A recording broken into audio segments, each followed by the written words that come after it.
Whoever never heard of the brand Razer, yeah, you really live under a rock. Yeah, Razer has been the forefront of gaming devices, vehicles, and now recently they have penetrated into the PC market with the laptops. Laptops have been a while, but the more importantly, their Razer Book and stuff like that. So what we're looking here is one of their staple products, gaming products especially. So this is the Razer Deathadder V2. So, and especially if you guys have never heard of the Razer Deathadder series, then this is the unboxing of the Razer Deathadder. And is it any good? Is it really better, or is it just, you know, an overhyped name? Stay tuned to find out. Hey guys, this is Chester here. You guys are watching our channel right here at Chester and Unboxing. So before we continue, we really appreciate it if you guys can support us by liking our video and sharing our content. If you really like our channel, do subscribe to our channel where we have more upcoming videos for you to enjoy. Just do it! So this is the Razer Deathadder V2. So this, I've actually owned a Mini. So this is the Deathadder Mini. So the Mini, I like the Mini because it is, like, my hands is not very big. So why would I wanna, yeah. But the V2 is a good option as well because it improves upon the original one for a variety of reasons lah. Okay, so this is the wired option, although now they have already expanded their Deathadder into different options as well. Just a quick look around the box. So Focus Plus, 20k DPI, more about that later, 10 million sold. Yeah, that's how famous the Deathadder series has been. Yeah, and stuff like that, some switches and stuff like that. Okay, so let's take a open through the box. Okay, we'll have a standard, your Mr. Ming Liang Tan, your CEO of Razer. So it's a standard handwritten note. Unleash your true potential. We were the first to create a mouse. Your stickers. Yeah, who doesn't love stickers? Okay, and a couple of instructions and just a quick rundown of the features of what the mouse can do.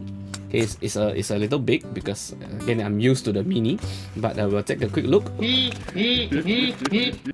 So we have come to the Deathadder V2. Oh, can you hear that?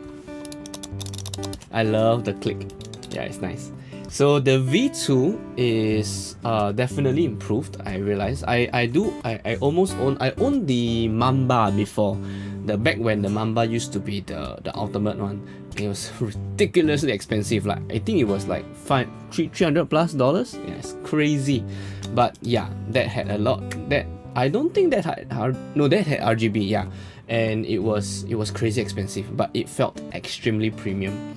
So the Deathadder back then, it was like a toned down version where the feel of it is actually very similar, but it didn't give you the things that you didn't really need.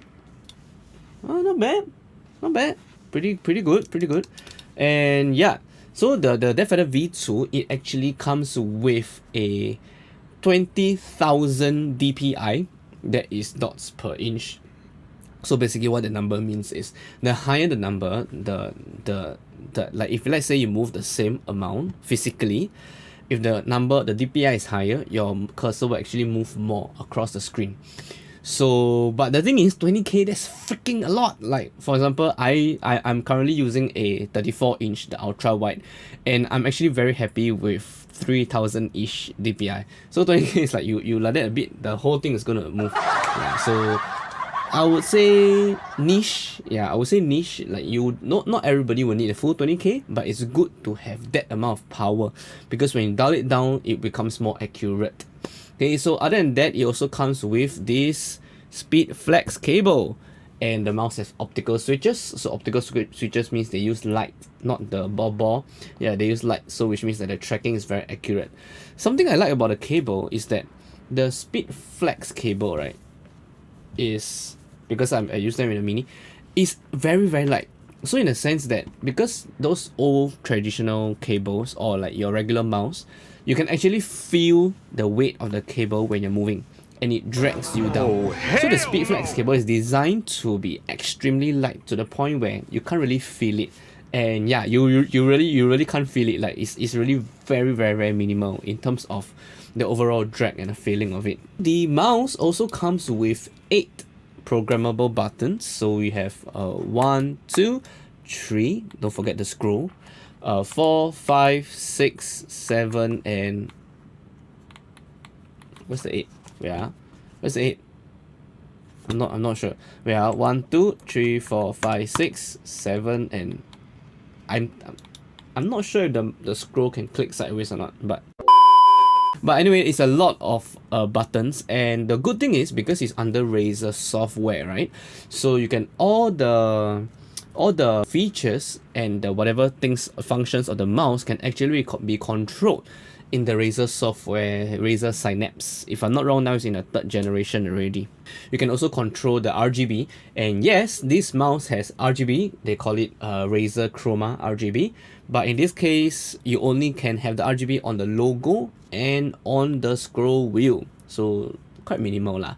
I remember there's other models which is quite crazy, like there's an underglow on the mouse, so it's like wherever you move, the underglow is there, like a car like that. So it's freaking nice, but also it's hard to find. Like those models always get out of stock first. Okay, and this mouse is only 82 grams, so it's actually it's not that heavy compared to, yeah, it's not really that heavy, which is, I mean, it's good for some people, you know, if you guys maybe who play FPS, yeah, you all need the speed, so maybe it's fast, yeah, but for me, it's a little bit on the light side, to the point where it feels a little bit light, a bit plasticky in that sense, yeah. But anyway, it's a Razer, so you can be sure that the product is very premium feeling, yeah. Okay, if not, then I would say that will be the end of our unboxing and first look at the Razer Deathadder V2. Like this video if you liked it, subscribe to our channel if you haven't done so yet. I'm Chester, that's all for today. See you guys.